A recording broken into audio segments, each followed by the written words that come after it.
Bulletin की शुरुआत करेंगे। मुख्यमंत्री पुष्कर सिंह धामी श्रीनगर गढ़वाल के दौरे पर हैं और आपको बता दें कि सीएम ने भाजयुमो की बाइक रैली में हिस्सा लिया और रैली की जगह जगह भव्य स्वागत किया गया है। वहीं सीएम भाजयुमो के कार्यक्रम में बतौर मुख्य अतिथि शामिल हुए हैं। इसके बाद उन्होंने ग्राम प्रधानों जनप्रतिनिधियों के साथ जनसंवाद किया। वहीं इस मौके पर भाजयुमो के राष्ट्रीय अध्यक्ष तेजस्वी सूर्या भी मौजूद रहे।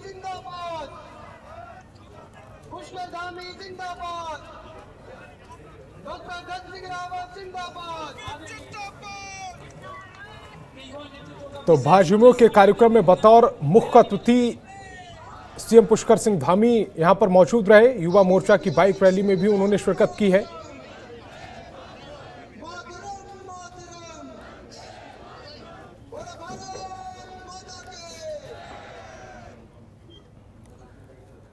अब प्रदेश में आगामी चुनाव को लेकर सभी पार्टियां अपने प्रत्याशियों को परखने में जुटी हुई हैं। इसी कड़ी में कांग्रेस ने भी अपने प्रत्याशियों के चयन की प्रक्रिया जारी कर दी है। आपको बता दें कि कांग्रेस ने प्रत्याशियों के चयन के लिए स्क्रीनिंग कमेटी का गठन किया है। वहीं इस कमेटी ने 40 सीटों पर प्रत्याशियों का इंटरव्यू पूरा किया है। साथ ही कांग्रेस स्क्रीनिंग कमेटी के चेयरमैन दावेदारों से चर्चा कर रहे हैं।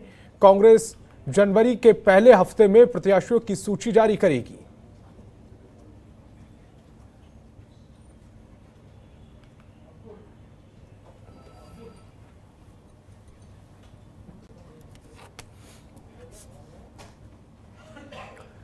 अब प्रदेश में बढ़ती ठंड को देखते हुए हरिद्वार की मेयर अनीता शर्मा ने हरिद्वार के रैन बसेरों का निरीक्षण किया है। आपको बता दें कि मेयर अनीता शर्मा ने सभी रैन बसेरों का निरीक्षण किया और जगह जगह जहां जहां कमी पाई गई है वहां के अधिकारियों को जल्द कर्मियों को दूर करने के दिशा निर्देश दिए।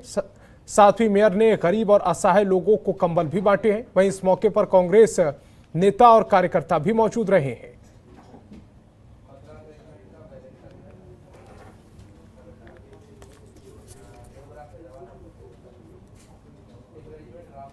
रैन बसेरा में कर रही हूँ क्योंकि मैं देख रही हूँ कि क्या दिक्कत हो रही है। यहाँ पे जो भी दिक्कत हो रही है, एक तो जहाँ भी खिड़कियाँ हैं वहाँ पे शीशे टूटे हुए हैं, उन्हें जल्द से जल्द ठीक कराएंगे क्योंकि घाट की व्यवस्था देखो आप, इतनी ठंड हो रही है। तो मैं यही देखने आई थी कि कोई परेशानी नहीं है, इनको कुछ है तो हमें बताइए आप। तो इन लोगों ने कहा कि कोई परेशानी नहीं, क्योंकि पिछले साल भी मैंने हीटर लगवा दिए थे इनके लिए ठंड को देखते हुए। और जल्दी से जल्दी यहाँ पे बटन भी खराब है। मैं कहूँगी कि फटाफट हम कल ही इनका इंतजाम कर देंगे और इनका हीटर चालू करा देंगे। हाँ, कंबल भी बांटूंगी मैं, 2-3 दिन में कंबल भी बांटूंगी इनको, जिससे इन्हें ठंड ना लगे। गरीब आदमी है, जैसे हमें ठंड लगती है ऐसे इनको भी लगती है। और चुनाव के वक्त राजनेता एक दूसरे को घेरने की कवायद में जुट रहे हैं। वहीं ऐसे में एक दूसरे पर वार पलटवार का दौर जारी है। आरोप प्रत्यारोप के इस दौर में चुनावी रणनीति के बीच उत्तराखंड के 2 पूर्व मुख्यमंत्रियों की देहरादून में मुलाकात हुई है। आपको बता दें कि कांग्रेस के पूर्व सीएम हरीश रावत ने बीजेपी के पूर्व सीएम त्रिवेंद्र सिंह रावत को उनके आवास पर पहुंचकर जन्मदिन की बधाई दी। दोनों में काफी देर तक बातचीत होती रही। तो ये तस्वीरें आप देख रहे हैं जब पूर्व सीएम त्रिवेंद्र सिंह रावत के जन्मदिन के मौके पर कांग्रेस के पूर्व सीएम हरीश रावत वहां पर मौजूद रहे और दोनों में हंसते मुस्कुराते बातचीत हुई है। फूलों का गुलदस्ता देते हुए हरीश रावत ने त्रिवेंद्र सिंह रावत को जन्मदिन की बधाई दी और इसके बाद दोनों घंटों बातें करते रहे।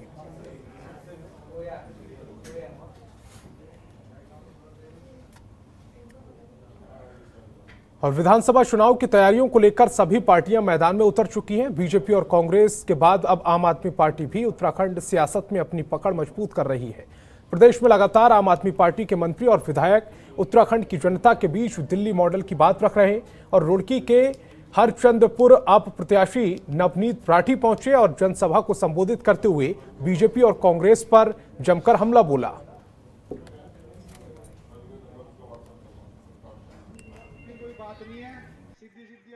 दिल से धन्यवाद करना चाहता हूं और आप मीडिया बंधुओं को भी दिल से धन्यवाद देता हूं कि आप सही चीज़ें लोगों तक पहुंचा रहे हैं। हमारी जो बात है, हमारी जो योजनाएं हैं वो लोगों तक पहुंच रही हैं। देखो, बस एक चीज़ जो मैं यहाँ महसूस कर रहा हूँ कि हमारे विधानसभा के लोग त्रस्त हैं।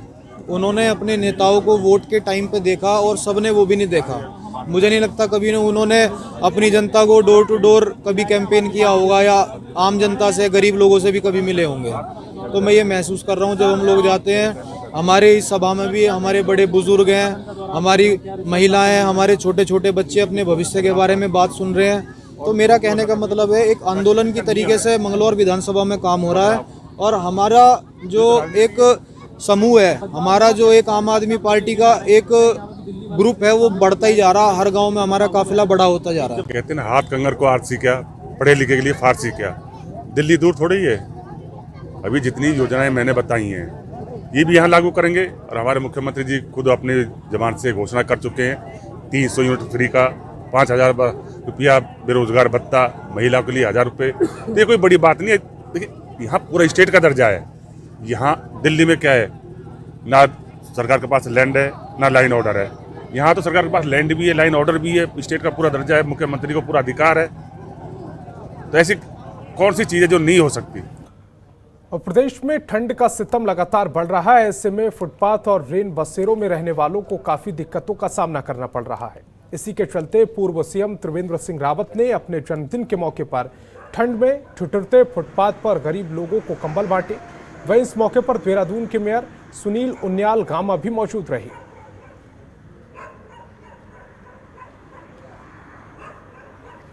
तो अपने जन्मदिन के मौके पर कंबल बांटे गए हैं और आईएसबीटी क्षेत्र में कंबल वितरित किए गए। तस्वीरें भी हम आपको दिखा रहे हैं। फुटपाथ पर जो लोग सो रहे थे उन्हें कंबल उड़ाते हुए मेयर सुनील गामा भी इन तस्वीरों में नजर आएंगे।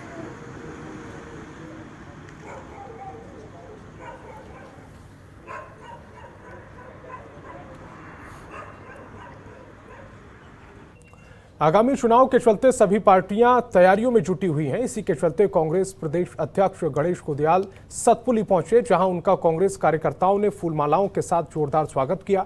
वहीं इस मौके पर प्रदेश अध्यक्ष गणेश कुदियाल ने कांग्रेस कार्यकर्ताओं के साथ बैठक की और कहा कि सभी लोग आगामी विधानसभा चुनाव के लिए अपनी कमर कस चुके हैं। साथ ही उन्होंने कहा कि कांग्रेस प्रदेश में बहुमत के साथ सरकार बनाएगी। इस दौरान कांग्रेस एआईसीसी सदस्य, राज्यपाल वशिष्ठ और प्रदेश सचिव सहित कांग्रेस कार्यकर्ता मौजूद रहे।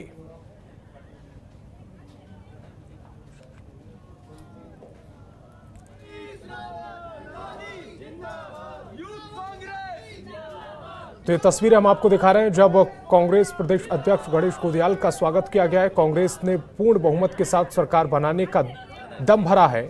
चुनाव में कांग्रेस की क्या स्थिति है, इसको लेकर मंथन करने गणेश कुदियाल पहुंचे हुए थे। इस दौरान कार्यकर्ताओं में भारी जोश नजर आया।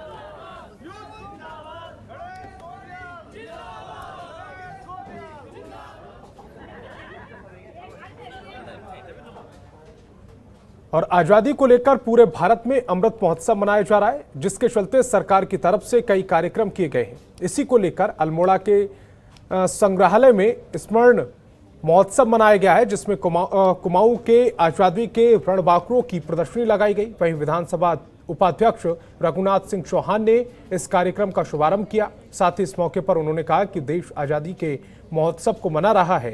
देश में हजारों लोगों ने बलिदान दिया। वहीं कुमाऊं के लोगों का भी इसमें बहुत बड़ा योगदान रहा है, जिनको आज याद किया जा रहा है।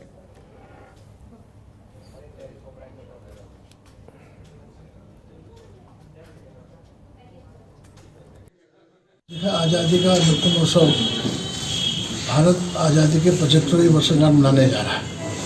ये पूरा वर्ष आज़ादी के अमृत महोत्सव के रूप में मना रहे हैं। देश की आज़ादी के लिए जिन महान स्वतंत्रता सेनानियों ने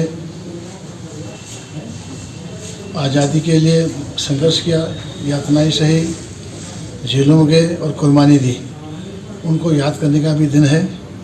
और ये आज़ादी हमें कोई उपहार में नहीं मिली। आज़ादी को प्राप्त करने के लिए हमारे महान स्वतंत्रता सेनानियों ने आज़ादी की बलवेदी पर अपना सब कुछ निछावर किया और सैकड़ों वर्षों की दास्तान से हमको मुक्त कराया। खबरों के निष्पक्ष विश्लेषण के लिए सब्सक्राइब करें Jantantra TV and press the bell icon. Never miss any update.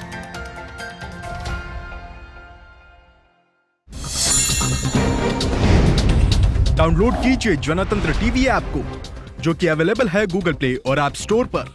अधिक जानकारी के लिए अभी डाउनलोड करें।